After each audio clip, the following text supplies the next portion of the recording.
后来乡亲啊，继续要来讲中南部，即卖是真欠水，日月潭的水位继续在下降。讲这个月牙湾的水色，去年11月渡水率落破到8成，迄个光子型的水花，都亲像是嘉明湖的天使的目屎。啊，即卖这个渡水率是愈少，剩4成外，水花是出现着亲像年轮加2个月zan厝，形成另外一种特别的景致。日月潭有名的月牙湾，因为潭口的水位一直降落来，岸边有真侪粒白色的石头，远看就亲像年轮加2个。上面像奶油，下面像巧克力，那下面再一层果冻，我是觉得真的蛮像蛋糕的。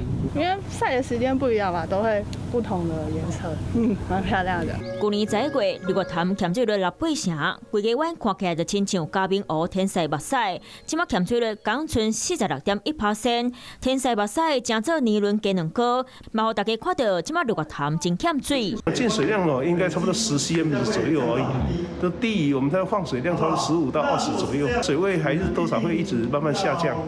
另外，供应台中用水的德基水库欠水率刚剩10.1%。来看这水库，水变甲真少，沿壁走出来，大家溪的水源头嘛规个大窟窟，无看到任何进水。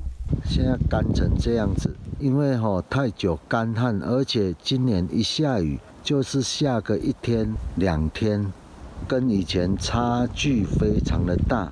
本来用来压果子园的溪仔水，嘛早就已经无水。果子农干来当去山顶找水。这2天中部虽然有落雨，不过水库嘛是无啥水。政府透过加强管理，呼吁大家爱较省力用水咧，希望会当紧度过即摆无水情形。